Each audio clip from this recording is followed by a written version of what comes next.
ఈ దేవతలందరూ అవును అని అనుకున్నారు. బహుశా పరమశివుడికి సహాయం చేద్దాం. ఆయన తన విశ్వాన్ని నాశనం చేస్తాడు. ఆయనకు ఒక రథం కావాలి. వారందరూ కలిసి ఒక రథాన్ని నిర్మించారు. మరియు ఒక పెద్ద కథ ఉంది. ఆ 4 వేదాలు 4 చక్రాలుగా మారాయి మరియు బ్రహ్మ రథసారథిగా మారాడు.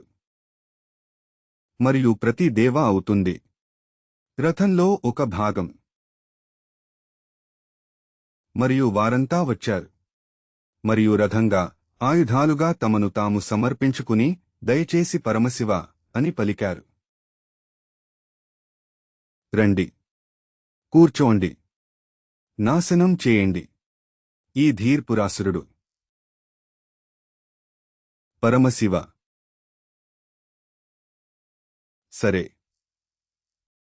ఆ రథంలోకి ఎక్కి దానిని అంగీకరించాలని నిర్ణయించుకున్న క్షణంలో దేవతలందరూ మామూలుగా ఈ అహం గొడవ అందరూ చర్చించడం ప్రారంభించి అహంకారంతో, చూడండి, మనమందరం కలిసి ఈ అపారమైన శక్తిని సృష్టించాము.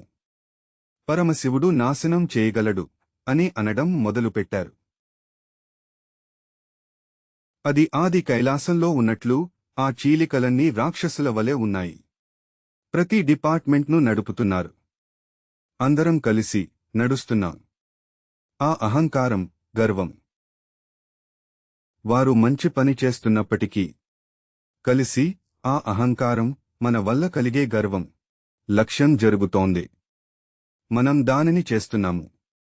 అహంకారం వచ్చినప్పుడు అది కేవలం వారు తమను తాము నాశనం చేసుకుంటారు. వారు తమలో తాము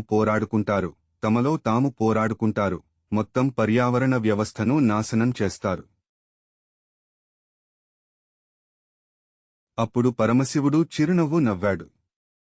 ఓహ్, మీరందరూ కలిసి ఉన్నందువల్లే నేను ఉన్నానని మీరు అనుకుంటున్నారు. నేను దీన్ని నాశనం చేయగలను. అతను కేవలం వారందరికీ దూరమయ్యాడు. కేవలం తన అంతరంగంలో కూర్చున్నాడు. అన్ని 3 మిడతలు, ఈశ్వరులు, త్రిపుర యొక్క ఈశ్వరులు ఆయన సమలేఖనం చేశారు. మరియు సహజంగానే ఈ 3 ఈశ్వరులు ఏకమవుతారు. అతను ప్రమేయం చేసుకోకపోయినా ఆయన ఉనికియే మూలం. 3 ఈశ్వరులలో ఆయన తన ఉనికిని సమలేఖనం చేసుకున్నారు. దృష్టి కేంద్రీకరించారు.